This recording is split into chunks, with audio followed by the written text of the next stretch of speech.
Il y a une règle que je me suis fixée très tôt dans ma vie. Une règle très simple que je respectais religieusement. Et pourtant, à 23 ans, j'ai fini par la briser. Non pas parce que j'avais changé d'avis, mais à cause d'une série d'événements complètement dingues, dont un accident de voiture que je n'avais absolument pas vu venir. Je venais de terminer mon BTS en alternance, je travaillais comme hôte de caisse et vendeur dans un magasin. Jusqu'à là, rien d'exceptionnel en apparence. Sauf qu'on était 5 hommes pour une vingtaine de collègues féminines. Et croyez-moi, cette proportion, elle a tout changé. Dès les premières semaines, j'ai compris que l'ambiance allait être particulière. Une collègue qui aurait clairement pu être ma mère me disait ouvertement que j'étais beau et que je pouvais m'occuper d'elle quand je le voulais. J'avais froid dans le dos parce que non seulement ça ne m'intéressait pas, mais surtout j'avais une règle, on ne mélange pas le boulot et le reste. Comme on dit chez moi, on ne mange pas là où on fait caca. Mais la situation qui m'a le plus glacé le sang, c'est quand une autre collègue a essayé de me tirer de force vers le vestiaire des femmes pendant la pause du midi. Et tu veux savoir le truc qui m'a le plus choqué? C'est que les autres collègues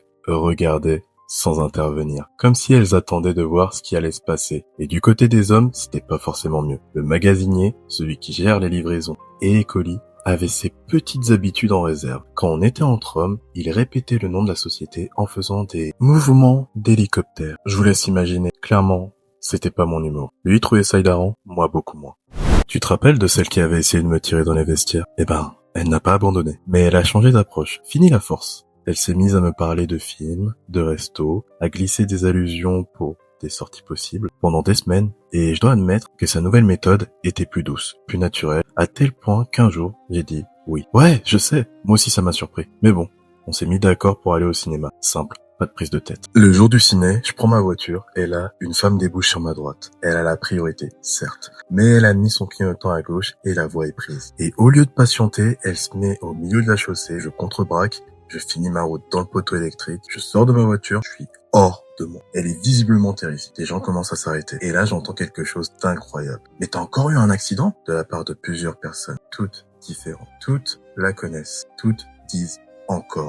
Même un garagiste qui passait par là s'est arrêté et lui a dit « T'as mon numéro, tu déposes ta voiture. Quand tu veux. » Là, je te cache pas que j'étais en train de chercher la caméra cachée. Sérieusement, je me suis dit c'est quoi ce bazar. En attendant la dépanneuse, elle m'a proposé d'attendre chez elle. Elle habitait juste à côté. J'ai accepté. Sa mère était là. Et sa mère m'a regardé et a dit « Je suis vraiment désolé que vous soyez tombé sur ma fille. C'est vraiment pas une bonne conductrice. » Sa propre mère, avec ses propres mots. Elle m'a proposé à boire. J'ai demandé un coca. Et pendant qu'elle est allée le chercher, elle a réussi à foncer dans un poteau, sans faire exprès, en allant chercher mon coca.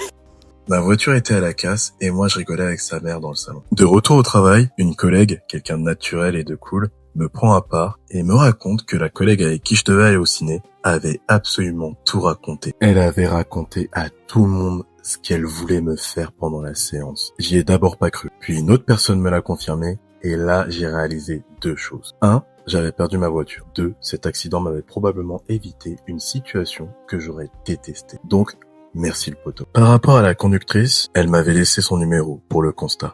On a continué à échanger, elle s'est excusée, on s'est revus, et de fil en aiguille, il s'est passé quelque chose que je n'avais pas prévu non plus. Plus tard, je raconte l'histoire à un pote, je lui donne son prénom, et il me dit « Attends, mais je la connais.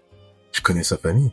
C'est la reine des accidents dans le coin. » J'avais vraiment pas eu de chance. Mais visiblement, elle, si. Et puis, il y avait cette collègue, celle qui m'avait averti, naturel, direct et sympa, on a commencé à se parler différemment. Et progressivement, cette règle que je m'étais fixée dès le départ, celle dont je vous avais parlé au tout début, je l'ai brisée. Je vous dirai pas tout, pas aujourd'hui, mais ce que je peux vous dire, c'est que cette règle, je la tiens encore fermement. Même si une fois, dans ce magasin, à 23 ans, je n'ai pas pu résister.